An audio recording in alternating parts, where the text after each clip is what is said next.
Genius Kids.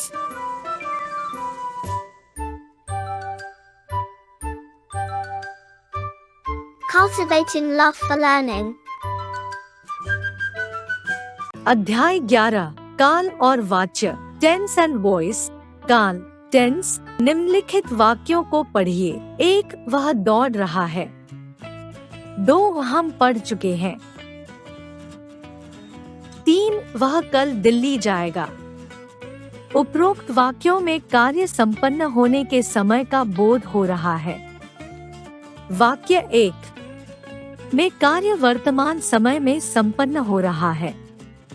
वाक्य 2 में कार्य संपन्न होने का समय बीत चुका है तथा वाक्य 3 में कार्य आने वाले समय में संपन्न होने का बोध हो रहा है।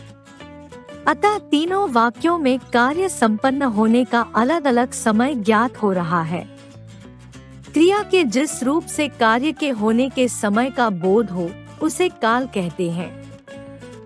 काल के भेद काइंड्स ऑफ टेंस। काल के 3 भेद होते हैं। 1 वर्तमान काल, 2 भूतकाल, 3 भविष्यत काल। 1 वर्तमान काल प्रेजेंट टेंस। क्रिया के जिस रूप से यह पता चले कि काम अभी हो रहा है उसे वर्तमान काल कहते हैं।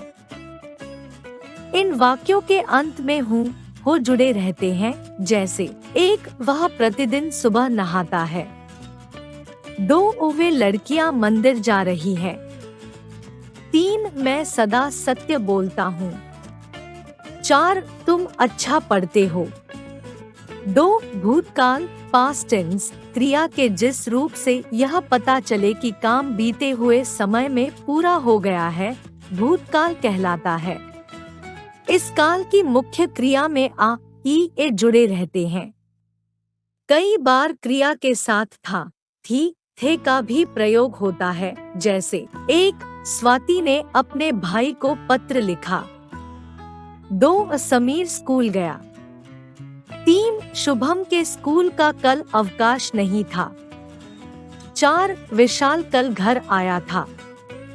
3 भविष्यत काल फ्यूचर टेंस। जो समय आगे आने वाला है उसे भविष्यत काल कहते हैं। इस काल की मुख्य क्रिया में गा, गी, गे जुड़े रहते हैं, जैसे 1 वह कल गांव नहीं जाएगा। 2 वे सुबह को हॉकी खेलेंगे। 3 पायल कल स्कूल नहीं आएगी। 4 तुम पंजाब से कब लौटोगे।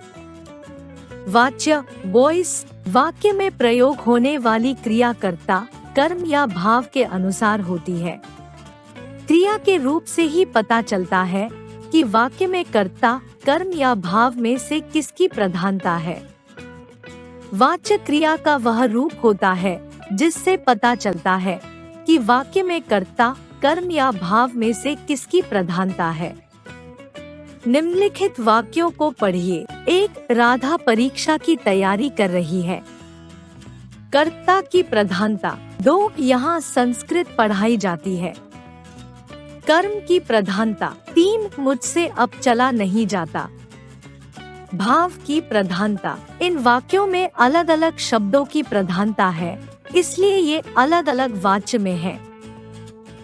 वाच्य के भेद काइंड्स ऑफ वॉइस। वाच्य के 3 भेद होते हैं। 1 कर्तृवाच्य, 2 कर्मवाच्य, 3 भाववाच्य। 1 कर्तृवाच्य एक्टिव वॉइस। क्रिया के जिस रूप में कर्ता प्रधान हो उसे कर्तृवाच्य कहते हैं, जैसे 1 यश पाठ पढ़ता है। 2 वे अब गोरखपुर में रहते हैं। 3 लड़कियां खेल खेलती हैं। 4 नमन बहुत तेज दौड़ता है। इन वाक्यों में क्रियाएं रंगीन छपे शब्दों के लिंग और वचन के अनुसार है जो इन वाक्यों के कर्ता है, अतः ये वाक्य कर्तृवाच्य में है। याद रखिए, रिमेम्बर, कर्तृवाच्य में अकर्मक और सकर्मक दोनों प्रकार की क्रियाओं का प्रयोग होता है। 2 कर्मवाच्य पैसिव वॉइस। क्रिया के जिस रूप में कर्ता गौण हो तथा कर्म प्रधान हो उसे कर्मवाच्य कहते हैं। 1 आज खाना जल्दी से बनाया गया। 2 आतंकवादी को पकड़ लिया गया। 3 इस कारखाने में चप्पलें बनाई जाती हैं। 4 यह मेज खराब कर दी। इन वाक्यों में क्रियाएं रंगीन छपे शब्दों के लिंग और वचन के अनुसार हैं, जो इन वाक्यों के कर्म है। अतः ये वाक्य कर्म वाच्य में है। याद रखिए, रिमेम्बर, कर्म वाच्य में केवल सकर्मक क्रियाओं का प्रयोग होता है। 3 भाववाच्य सेंस प्रिसाइडिंग वॉइस क्रिया के जिस रूप में न कर्ता प्रधान हो और न ही कर्म अपितु क्रिया का भाव प्रधान हो, उसे भाववाच्य कहा जाता है। जैसे 1 मुझसे खाना नहीं खाया जाएगा, 2 दीपक से उठा नहीं जाता, 3 हमसे अधिक देर बैठा नहीं गया, 4 अब तुमसे पढ़ा नहीं जाएगा। इन वाक्यों में क्रिया पर कर्ता और कर्म के लिंग और वचन का कोई प्रभाव नहीं पड़ रहा है। इनमें भाव की प्रधानता है, अतः ये वाक्य भाववाच्य में है। याद रखिए, रिमेम्बर, भाववाच्य में केवल अकर्मक क्रियाओं का प्रयोग होता है। याद रखने योग्य तथ्य पॉइंट्स टू रिमेम्बर। काल के 3 भेद होते हैं, वर्तमान काल, भूतकाल और भविष्यत काल। क्रिया के जिस रूप से कार्य के करने या होने के समय का पता चलता है, उसे क्रिया का काल कहते हैं।